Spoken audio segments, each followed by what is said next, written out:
नमस्कार, यूपीबी न्यूज में आपका स्वागत है। आज हमारे साथ मौजूद हैं उत्तर प्रदेश के सबसे सक्रिय जिला प्रबंधक श्री महेंद्र कुमार जी, जो कॉमन सर्विस सेंटर बिजनौर के प्रबंधक हैं। आज उनका हमारे स्टूडियो में स्वागत है। नमस्कार। नमस्कार, मैं Mahendra Kumar, CSC district manager Bijnor. हाँ सर, मैं आपसे थोड़ा सा क्वेश्चन ये करना चाहूँगा कि कॉमन सर्विस सेंटर का उत्तर प्रदेश नहीं बल्कि पूरे हिंदुस्तान में काफ़ी क्रेज़ चल रहा है। मतलब तमाम तरीके की योजनाएं और हमारे माननीय प्रधानमंत्री मोदी जी इसकी और सबसे ज़्यादा मतलब कॉमन सर्विस सेंटर को नई नई योजनाएं परियोजनाएं देने का प्रयास कर रहे हैं और काफ़ी अच्छा इसका रेस्पॉन्स आ रहा है। कोरोना काल में भी कॉमन सर्विस सेंटर ने एक अहम रोल पैदा किया था और ताकि उससे जनता का, ग्रामीणों का और शहरी निकायों में जो रहने वाले हैं मलिन बस्तियों में, काफी उन लोगों ने इसका लाभ उठाया। तो काफी आपके यहाँ पे योजनाएं चलाई जाती हैं। मेरा थोड़ा सा आपसे कुछ ये है कि योजनाएं तो बहुत हैं और समय भी शायद इतना आपके पास समय भी संक्षिप्त है, तो आपसे अनुरोध है कि आप कुछ ऐसी योजनाएं बताएं हमारे दर्शकों को और आपके VLE जो हैं वहाँ तक, क्योंकि न्यूज़ तो बहुत दूर दूर तक पहुँचती है, तो जिससे उनका भी विकास हो सके और ग्रामीणों का लाभ उठाया जा सके। देखिए, हमारे यहाँ तो लगभग काफ़ी सर्विसेज हैं, लेकिन जो ग्रामीण के लिए हमारे यहाँ सर्विसेज हैं, हमारे यहाँ सबसे अच्छी सर्विस एक तो हमारे यहाँ DGPay के नाम से चलती है। DGPay का एक सॉफ्टवेयर होता है जो हमारे यहाँ VLE को दिया गया है और VLE के सेंटर पर ग्रामीण लोग वहीं पर को जैसे ग्रामीण क्षेत्र से अर्बन क्षेत्र के बैंक काफी दूर हैं, तो ग्रामीणों को कहीं दूर जाना नहीं पड़ता है। वहीं उनके हर पंचायत में हमारे CSC सेंटर हैं और CSC सेंटर पर ये ग्रामीण लोग जाते हैं, वहां पर अपना लेन देन स्टार्ट करते हैं। DGPay द्वारा कोई सा भी बैंक हो, हमारे VLE उसका पैसे निकाल कर ग्रामीण को दे देते हैं। उसी के साथ साथ हमारे यहाँ इंश्योरेंस का चलता है, जो हमारे VLE इंश्योरेंस दे रहे हैं।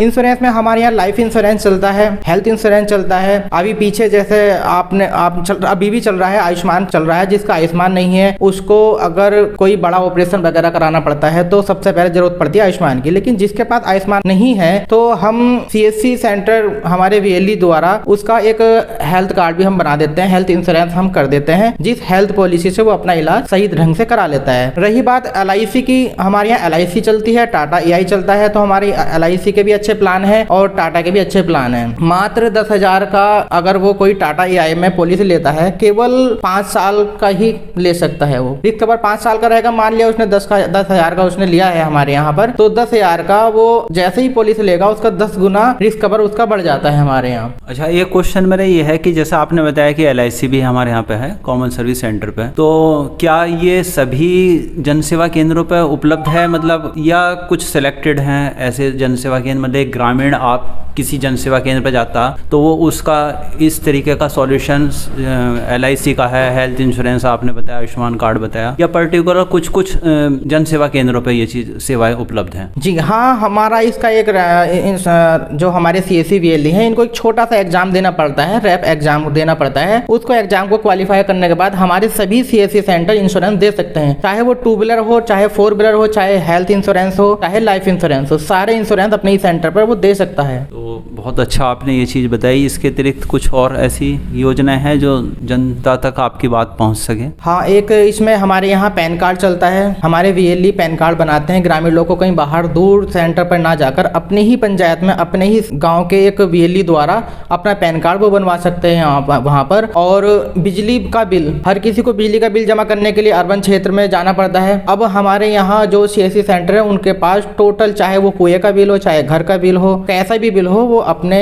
गांव में ही अपने VLE सेंटर पे जमा कर सकते हैं। अच्छा, इसके लिए जो कस्टमर है उसको कोई अतिरिक्त चार्ज भी देना पड़ेगा या केवल जितना हमारा बिल है, मान लीजिए मेरा बिल 2,000 रुपये का आता है या किसी कस्टमर का 2,000 रुपये का बिल आया, तो वो उसको कुछ एक्स्ट्रा पे, मतलब उसको रजिस्ट्रेशन चार्ज या कन्वीनियंस फीस के रूप में देगा, मतलब कॉमन सर्विस सेंटर को, या सिर्फ 2,000 रुपये में ही उसका बिलिंग हो जाएगी? नहीं, इसमें जितने का बिल है केवल उतना ही उसको बिल देना पड़ेगा। इसमें कोई अतिरिक्त चार्ज, हमारे यहाँ कोई अतिरिक्त चार्ज नहीं है। मान लिया ग्रामीण आया है, उसके मान लिया हमारा 550 का बिल है, तो केवल 550 ही उसको देने हैं, कोई एक्स्ट्रा उसको 1 रुपए भी कोई एक्स्ट्रा बिल नहीं देना है। जी, ये तो खैर बहुत अच्छी सर्विस है। और अभी मुझे भी थोड़ा सा पता चला था कि अभी कॉमन सर्विस सेंटर पे OTS की स्कीम भी आई हुई थी, शायद वो भी पता नहीं चल रही है कि नहीं चल रही है, लेकिन उसका भी बड़ा अच्छा वो हुआ। लोगों ने इस चीज़ को बड़ा सराहा कि भाई सरकार ने कॉमन सर्विस सेंटर को दे दी, क्योंकि बिजली विभाग में जब जाता था व्यक्ति तो वहाँ पे जो है काफ़ी ज़्यादा समस्याओं का सामना सामना करना पड़ता था। और सरकारी तंत्र आप देखते ही हैं कि कितनी अभद्रताएं करते हैं ग्रामीणों के साथ, बदसलूकी की काफ़ी न्यूज़ वगैरह निकलती रहती थी। ये एक अच्छी स्कीम है ओटीएस का।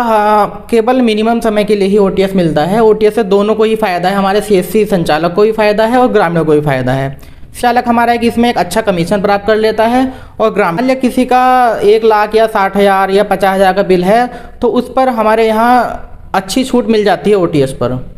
ओटीएस सीमित समय के लिए होता है, इस समय ओटीएस नहीं चल रहा है।